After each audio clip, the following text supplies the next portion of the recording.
juicy chicken strips with a thick, crunchy crust.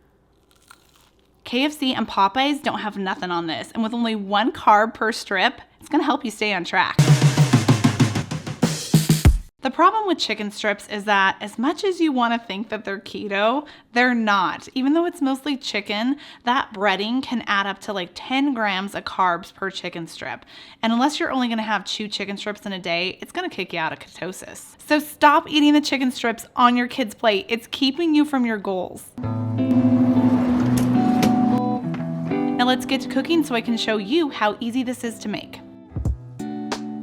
We're starting with chicken tenders, or they're also called tenderloins. You can use thighs or cut up strips of chicken breast if you can't find tenders. You want to pat them dry and then season them on both sides with salt and pepper. And if you're like me and forget to season them at this stage, you could actually add in your seasoning to the breading and nobody will ever know. Now let's make our breading, and I'm not going to use only almond flour to make these chicken strips.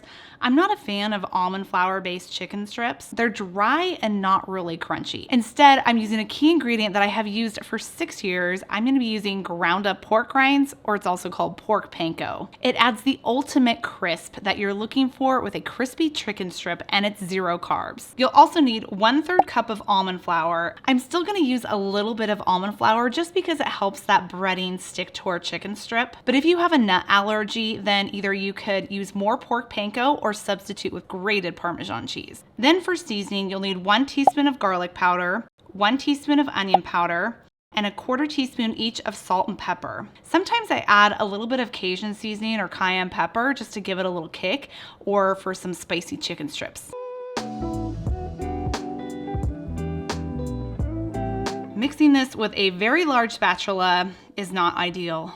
I wish you came in a smaller size, honey bear.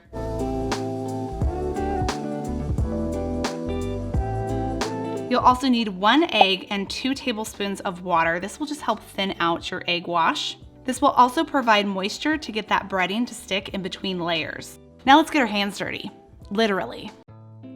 Take your tender, dust it with the breading, and then you're gonna dip it in the egg wash, and then back again in the breading.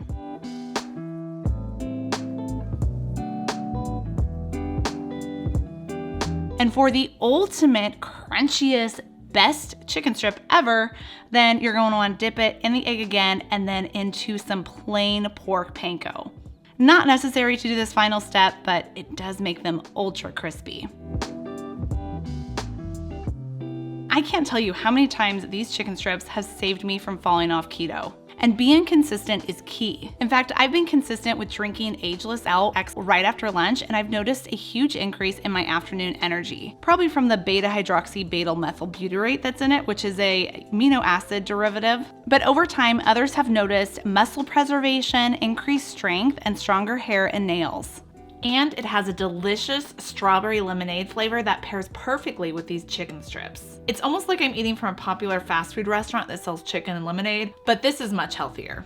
Ageless LX is a great addition to your keto lifestyle. Whether you're just wanting to slim down with decreasing body fat while maintaining muscle mass, or you're looking to improve your skin and hair, it's also great for those doing time-restricted eating. I'm excited to keep going with it. I definitely feel a boost of energy. If you guys want to try this, click my link down below in the description box and you get 15% off your order with my code KetoFocus. Now let's take a look at our carb tracker for these keto chicken strips. 1 strip is only 1.3 grams of net carbs. When it comes to cooking our chicken strips, you have 3 ways. You can bake them in the oven at 400 degrees for 15 to 20 minutes. Sometimes baking them in the oven can make them a little dry on the outside crust, so I like to spray them with a little bit of cooking spray before I put them in the oven. You can also fry them in avocado oil. I like to move the pan back and forth like this, like I'm making Jiffy Pop. This sloshes up some of the oil around the sides of the chicken, and it's my tip for making it extra crispy when you're frying them. Flip over to the other side about 3 to 4 minutes in, and let it cook until the chicken's cooked through. And last, and my favorite way to make these chicken strips is in the air fryer. It makes them super crispy. Again, I'm gonna spray with a little bit of cooking spray just to help that air fryer out a little bit, just to make sure it's gonna make the crispiest chicken strip. We're gonna air fry at 360 degrees for 10 minutes or until your chicken's cooked through. While those are cooking, I decided we needed to make a sauce, so let's make a keto version of my favorite dipping sauce that uses honey A keto version of honey, that is. Let's make Keto Chick-Fil-A's dipping sauce. This is so easy. All you need is a 1/4 cup of mayo, or you can use avocado mayo, 1 tablespoon of sugar-free barbecue sauce, and I'll have my favorite listed down below in the description box, along with 1 tablespoon of keto honey, and I'll have that listed down below in the description box as well. And then 1 teaspoon of yellow mustard. Mix that together, and that's it. The sauce is everything. It is so good. I also attempted to make keto waffle fries out of rutabaga. They look good, they taste good, but they do need some work. So let me know if you think that's something that I should perfect.